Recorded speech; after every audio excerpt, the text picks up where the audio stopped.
আর কোরআন হুদাল লিল মুত্তাকিন, কোরআন মুত্তাকিদের জন্য হেদায়েত।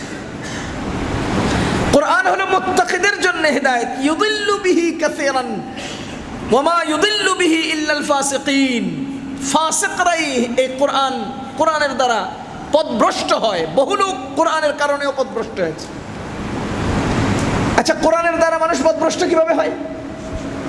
এক হাদিসে আসছে, নবীজি বলেন আল কুরআনু হুজ্জাতুন লাকা আও আলাইকা। কোরআন তোমার পক্ষে দলিল হবে অথবা তোমার বিরুদ্ধে সাক্ষী হবে। আচ্ছা বলেন তো, কোরআন বিরুদ্ধে সাক্ষী হয় কখন? কারো বিরুদ্ধে কেউ সাক্ষ্য দেয় কখন? যখন সে জ্বালাতন করে, যখন সে অন্যায় করে, তখন সে সাক্ষ্য হয়। কোরআনের দ্বারা মানুষ পথভ্রষ্ট হয় কিভাবে বলেন তো? এই উম্মতের মানুষেরা কত ফেরকায়, কত দলে বিভক্ত হবে? 73 দলে। কত দলে বিভক্ত হবে? 73 দলে। তাইলে কোরআন একটা দল কেন 73 হবে? কোরআন একটা দল কেন 73 হবে? এর মধ্যে আবার যাবেন এক গ্রুপ মাত্র জান্নাতে বিনা হিসেবে। দুনিয়াতে যত বাতিল ফিরকা আছে, দুনিয়াতে যত বাতিল মতবাদ আছে, যেগুলো ইসলামের আঙ্গিকে মানুষের সামনে এসেছে কিন্তু বাতিল, সবাই কোরআন এবং হাদিস দিয়ে তাদের বাতিল মতবাদ প্রতিষ্ঠা করার দলিল দিয়েছে। আপনারা কি বুঝতেছেন? ইসলামের রূপে যত বাতিল দুনিয়াতে এসেছে, তারা কোরআন দিয়েই তাদের বাতিল মতবাদ প্রতিষ্ঠার জন্য দলিল পেশ করেছে। আমি একটা দুটো উদাহরণ দিই। কোরআনে কারীমের সূরা সফের মধ্যে একটা আয়াত আছে, আল্লাহ তাআলা বলেন,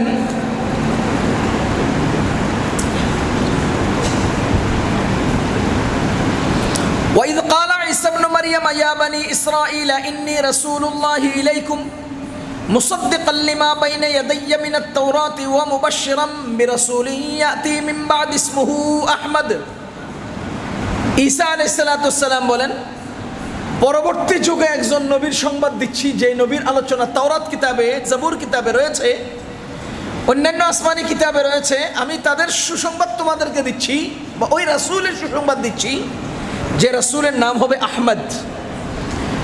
মুবাশশিরাম বিরাসূলিন, আমি সাক্ষ্য দিচ্ছি এমন এক রাসূলের, বা এমন এক রাসূলের সুসংবাদ দিচ্ছি, ইয়াতি মিন বাদি, যিনি আমার পরে আসবেন, ইসমুহু আহমদ, তার নাম হবে আহমদ।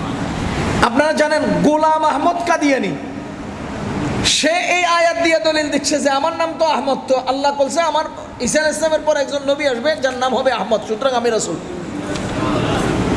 এই যে মিন বাদি ইসমুহু আহমদ, তার নাম হবে আহমদ আর আমার নাম আহমদ, সুতরাং আল্লাহই তো বলছেন কোরআনে সূরা সফের আয়াত।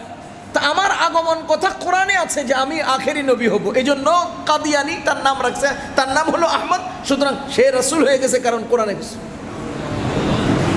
এবার বলেন তো, কাদিয়ানির মতো বাতিল সূর্যের আলোর মতো সত্য না? সূর্যের আলোর মতো স্পষ্ট, কিন্তু সে কোরআন আয়াত দিয়ে দলিল দিচ্ছে সে রাসূল।